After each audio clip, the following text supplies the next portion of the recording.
Hai guys, Assalamualaikum warahmatullahi wabarakatuh. Selamat datang di channel Tuna Netra Story.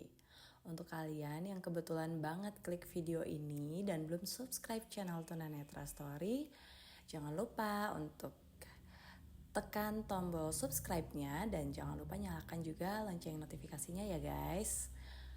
Oke, di episode yang kali ini akan aku share ke kalian adalah episode tentang gimana sih mimpinya tunanetra tuh kayak apa sih. Nah, aku pengen share tentang itu.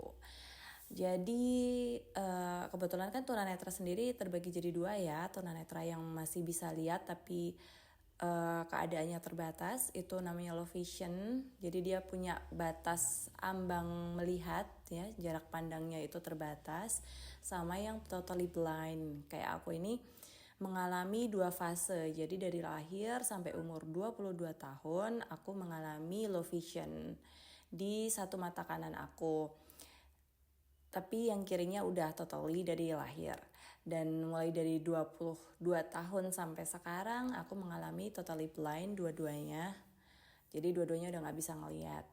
Nah otomatis hal itu juga berpengaruh di saat aku bermimpi. Jadi mimpinya tunanetra itu juga bermacam-macam. Seperti misalkan tunanetra yang dari kecil memang udah totally, ya dia akan bermimpi sama seperti apa perspektifnya tuh sama gitu loh. Jadi sudut pandangnya itu sama dalam artian dia tidak bisa melihat secara visual, dia hanya bisa mendengar, meraba, mencium. Jadi indera-indera yang dia istilahnya kayak indera-indera yang masih aktif itulah yang akan tercermin juga ketika dia bermimpi gitu. Jadi kalau yang dari kecilnya udah totally, ya dia mimpinya juga gelap gitu. Atau misalkan yang dari kecilnya dia cuman bisa lihat cahaya, dia perspektifnya di dalam dia ketika bermimpi juga sama. Jadi apa yang dialami di kehidupan real time-nya ya, realnya itu sama juga ketika dia bermimpi. Nah kalau aku sendiri kan karena mengalami dua fase ya, dalam artian fase low vision sama fase totally. Aku juga mengalami dua hal itu gitu ketika bermimpi. Jadi ketika bermimpi aku juga pernah mimpi misalkan kayak pas zaman aku bisa ngelihat seperti barang-barang seperti meja, kursi, lemari. Nah, tapi sometimes aku juga mengalami yang namanya totally blind. Jadi aku cuman bisa dengar suara, cuman bisa mencium baunya, cuman bisa meraba, cuman bisa mendengar gitu aja sih, guys.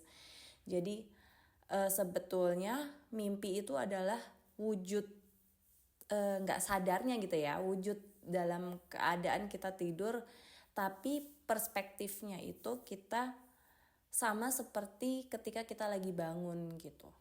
Nah apalagi yang punya 3 fase, jadi dalam artian dia pernah jadi orang awas yang benar-benar normal gitu ya penglihatannya, terus ke low vision, dan dia mengalami totally blind juga. Nah, di dalam mimpinya dia itu pun juga sama. Dia juga akan bisa merasakan di 3 fase itu. Jadi sometimes dia mimpinya kayak orang awas gitu ya. Maksudnya dalam sudut pandang orang awas.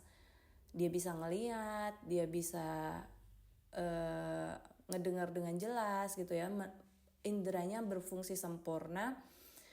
Tapi sometimes juga dia ngalamin yang namanya low vision, dan sometimes juga dia juga ngalamin yang namanya totally. Jadi sebetulnya mimpinya tunanetra tuh juga sama aja gitu loh guys, kayak mimpinya orang awas. Cuman bedanya kalau orang awas kan dia nggak pernah mengalami kebutaan atau mengalami penurunan penglihatan, indranya akan berfungsi secara sempurna. Nah otomatis dia juga nggak akan ngalami tuh mimpi.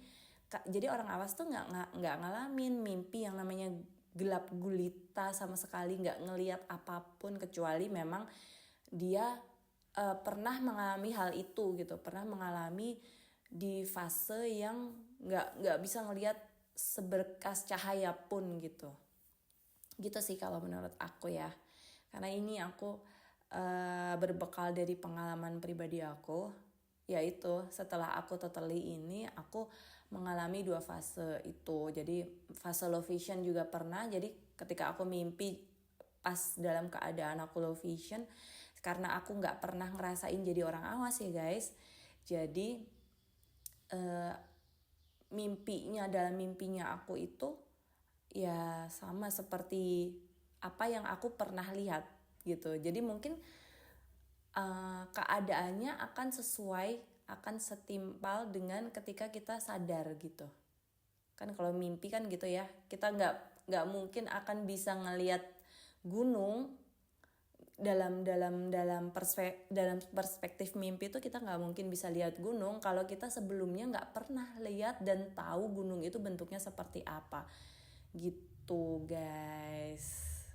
Sama kok kayak kalau misalkan mimpi minta petunjuk kalau dalam agama Muslim ya, dalam agama Islam itu pun juga perspektifnya juga mirip-mirip seperti mimpi-mimpi pada umumnya, cuman itu mimpinya tuh mimpi dalam keadaan kita dapat petunjuk gitu guys.